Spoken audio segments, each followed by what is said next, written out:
It's that time of year again when I clean my stove flue pipe. I normally do it once a year. Some boaters do it twice a year.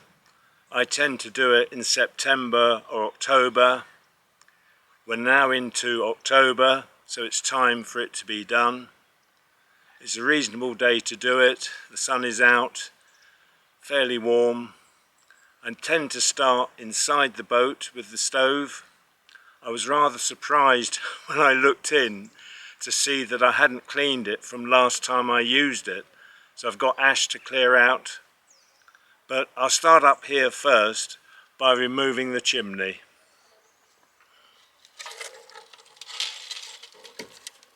Wow, that's easily done. That's a good start.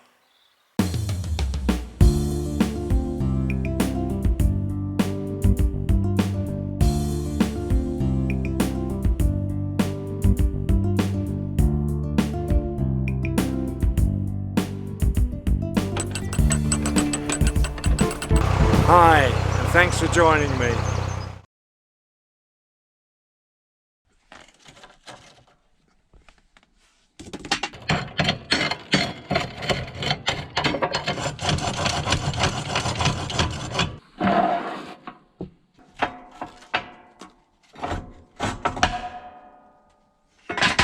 My riddle plate has got very hot indeed. You can see some distortion here on the bars. I can clean this up a bit, but there may come a time when I will need to replace it.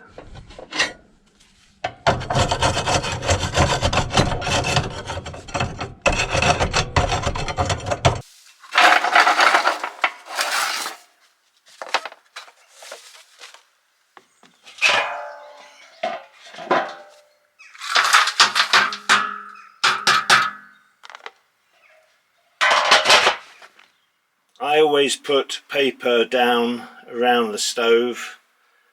I suppose some people will use cloths. I've always got on okay with newspaper. Having put the paper down, I will now clean out the inside. Well, I say I'll clean it out, but first of all, I'll remove the fire bricks and the linings.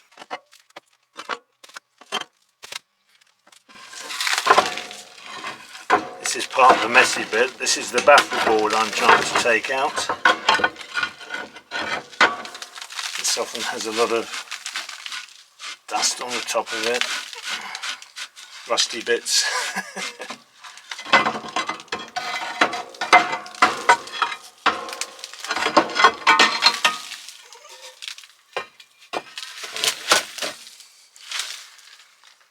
And now the side parts. These have actually broken in the past, so each side guard is actually in two pieces.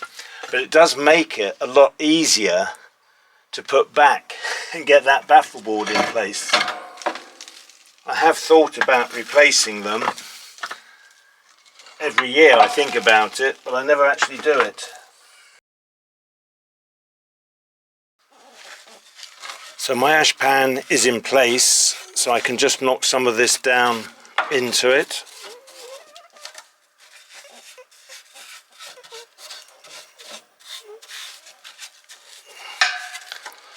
I'll be visiting this again shortly.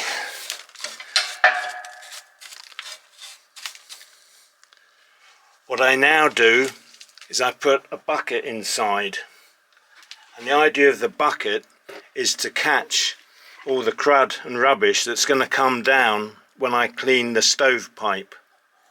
So I put that in there. Look, it's a lovely fit. Show you that again. And I'll probably wedge it into place in a moment.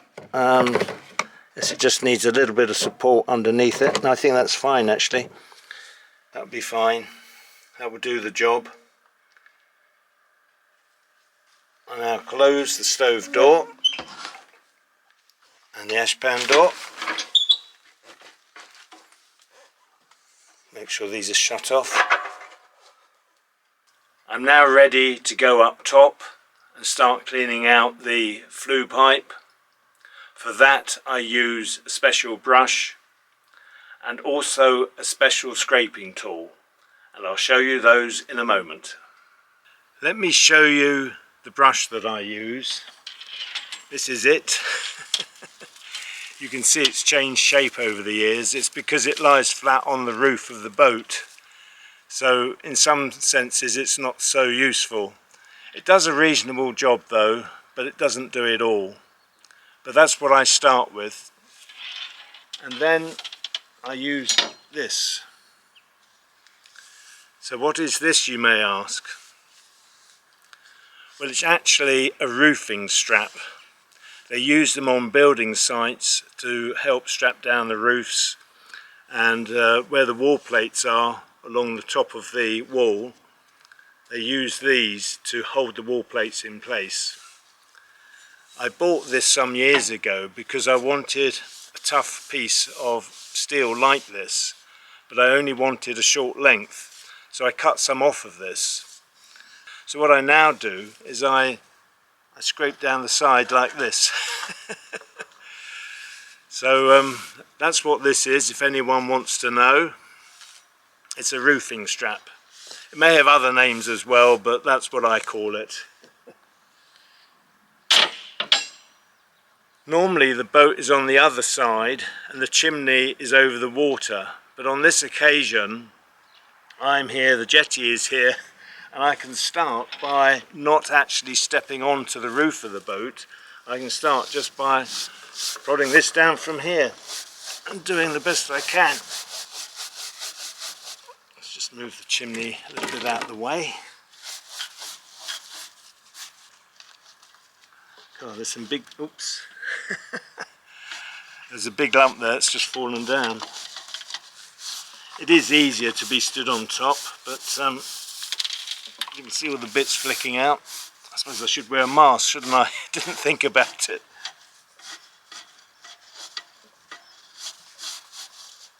I'll stay well away.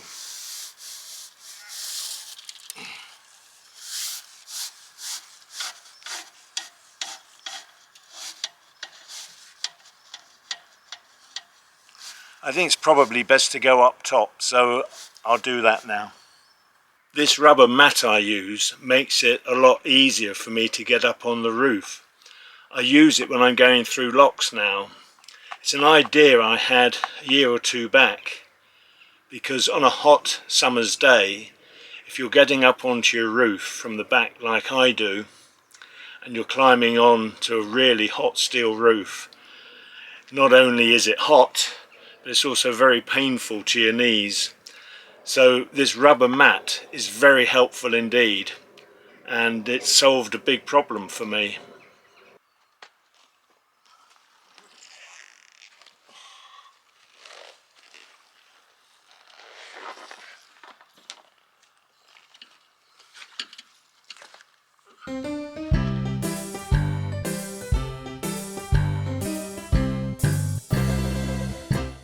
Well, I'm here in position now.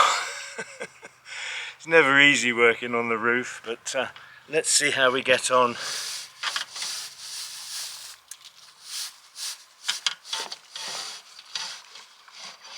I can push it down further from here.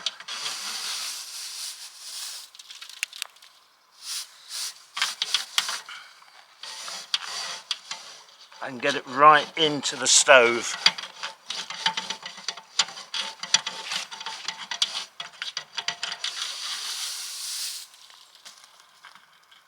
I wouldn't actually say it's particularly dirty.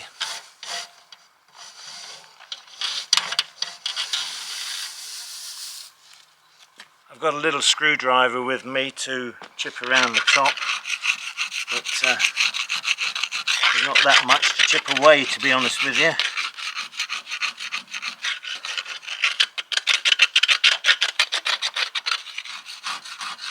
I think sometimes I use a narrow wallpaper scraper, but you can only reach in just sort of 6 inches, not even that, so that doesn't help a great deal. Because I do it every year, it isn't really the big problem that it used to be. The first year I did it was awful. So let me use this now. I've now got my trusty, God, there's lots of strands around from spiders, I just can't get away from them. So what I do now is I scrape down like this.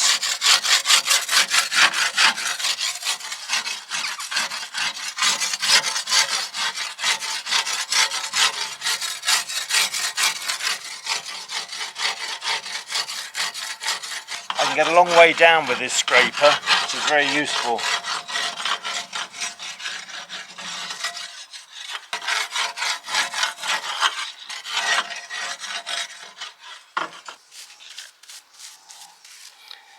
Chimney's not in particularly good condition inside. It's not that old.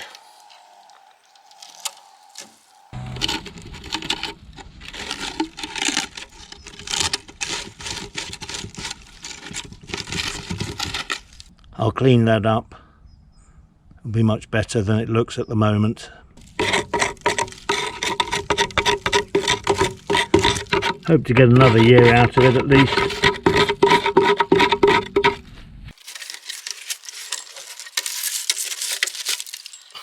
Look at all this.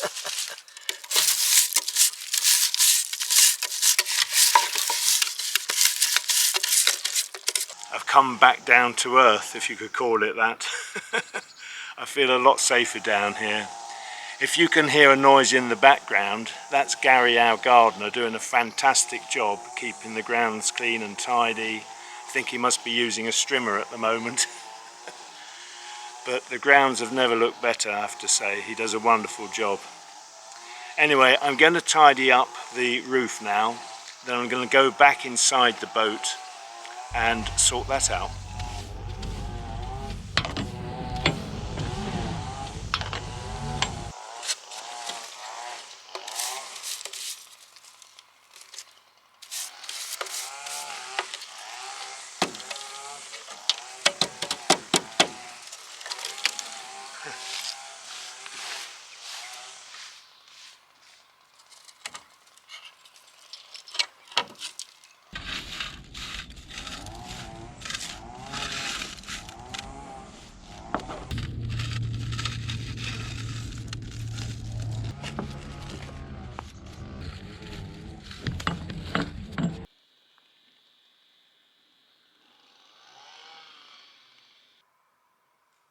And now we have the big reveal.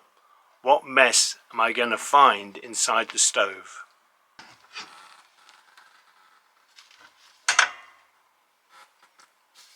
Well, there's very little mess visible. Let's see what's inside the bucket.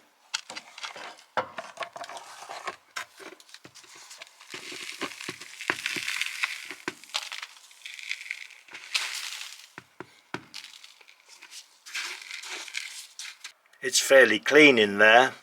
I'm pleased with that, I have to say. I need to clean down the sides, get right into the corners. This side as well.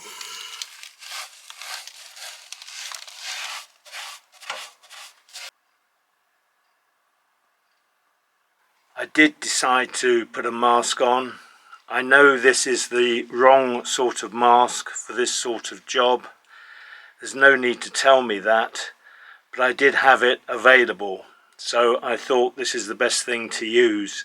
I didn't have anything else to hand. I do have other types of masks, but they're just tucked away. And once you start a job like this, you need to continue. They're actually tucked away underneath the cratch cover in a box, but this is better than nothing. That's the view I take. I've done a lot of cleaning inside the stove. Here's a few pictures of the progress I was making. I'm now going to clean up the fire bricks to the side and put them back into the stove.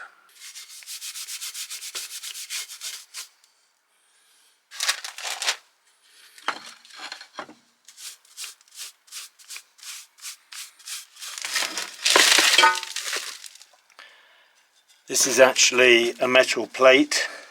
I call it the baffle plate. I think that's its proper term.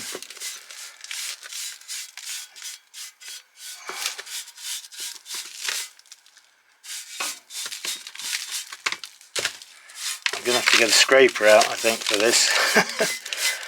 I'll just give it a quick dust up, and then I'll find a scraper to give it a very good scrape with. Well, I'm back. I've given this a bit of a clean up. It's never going to be perfect, given the state of it. It's just beginning to rain outside, so you might hear that, or you might not. It's got a little bit darker than it was earlier. So I'm now going to fit this into place. Just got to work out which way it goes. I think it goes that way. Yes, I think it goes in that way. The way I had it.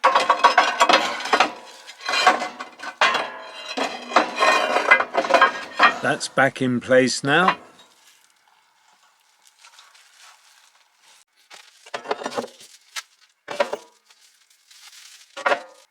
So that's the fire bricks back in place. Normally I just have these two, but I did at the start of the year buy this third one, which gives me a smaller grate. I know a lot of people tend to use the coal cage now for creating a smaller fire, but I've never been keen on that concept, so I'm hoping that this year this will work well for me. I think I've done things slightly differently to usual. I've cleaned obviously the top half of the oven or stove and now I need to do the bit beneath the ash pan and so forth. I think I usually clean the whole lot out before I start putting anything back, but the top half is done, and what I'm going to do now, I'm going to tidy up a bit, then I'm going to just finish off cleaning around the ash pan. You do get a lot of ash around the pan, it doesn't all fall into the pan, and I do clear that away when the stove is in use anyway, so I've always got that in mind. So I'm going to tidy up a bit. Whilst I think of it, the other things that people should be doing or thinking about at this time is also looking at the seal around the flue and where it goes into the collar attached to the stove. I tend to do that as a different job, so I'm not tackling that today. Whatever I've used, whether it be fast cement or the silicone is the wrong word, but the stuff that I've used, the black stuff, the Vitas stuff, it always seems to shrink back a bit and crack, but I've never had a problem with any smoke or anything coming through it, and that's something I will be keeping an eye on, but I'm not tackling it today. The other thing I've done in the past is that I've sort of blacked the stove or painted it to keep it looking pristine, and again, that's not a job I'm tackling today. The stove is a bit dusty, but I don't think it actually needs to be painted again. I'm quite happy with it for this year.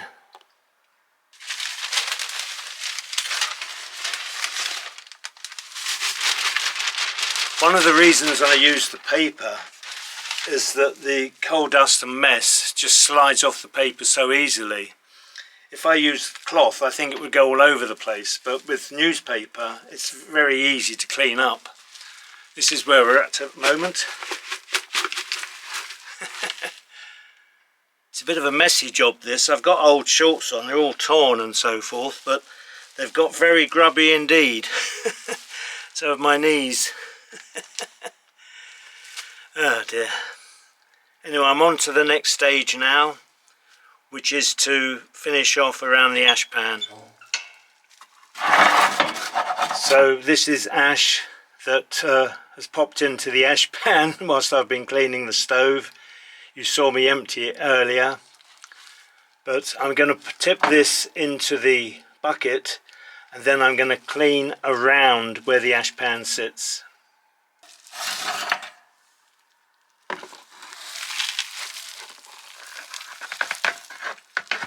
Bit of dust there, can't be avoided. Just put that back there for the moment.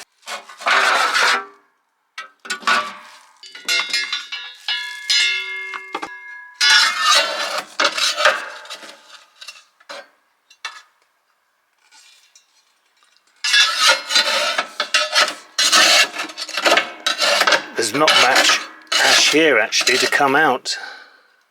Very little, look.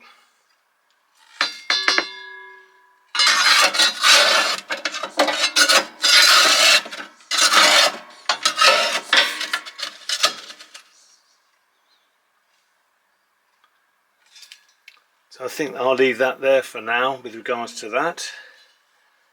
Put this back and close this. One last thing to do is to pop this grate back, and that's it. I'm on my knees, not the best place to be at the moment, but I am on a kneeler. I just don't want to stand up and move the cameras around. That's it really, all done now and ready to light the fire. As I say, there are those other things to look at. Make sure that the seal around the collar is sound, and possibly think about blacking or painting your stove, whatever you like to do with it to keep it looking spick and span.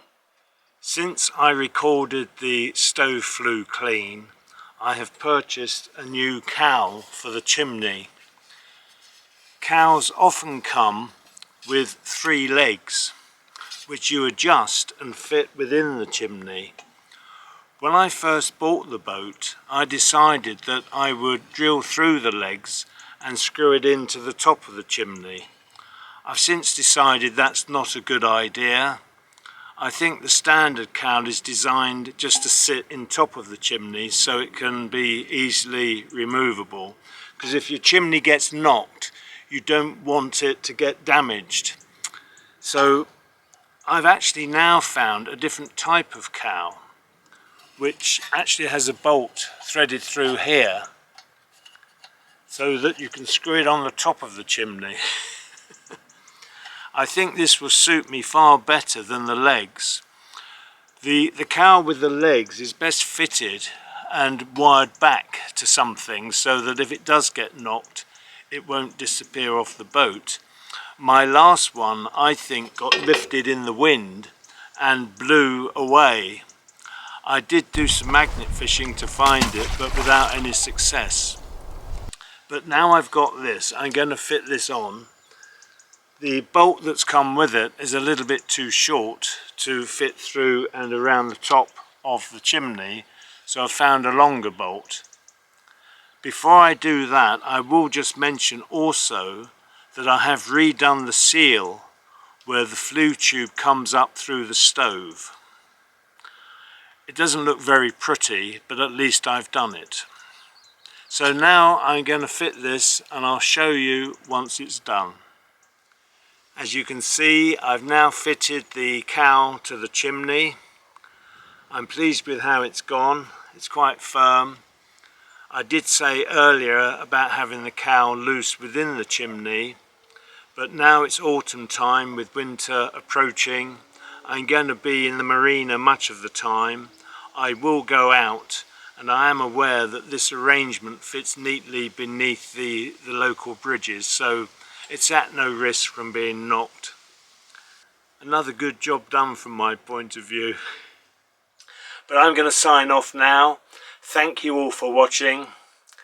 I hope you've enjoyed this episode. I have filmed it several times before over the years, and I did say before I started, well, I said to myself that I'm not going to film this time, but I just get carried away and I just do it. I dare say many of you will have your own ways of doing the job, different to mine, and you may have some tips to give me. I'm always willing to receive tips. I've done the job to the best of my ability. I'm happy with what I've done.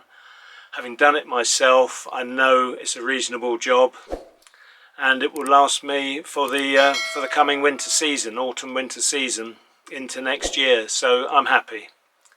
So all that remains for me to say, as usual, is many thanks for watching. Look after yourselves, your friends and families. Take the utmost care in whatever you're doing. Until next time, bye for now. Bye everyone. Take care.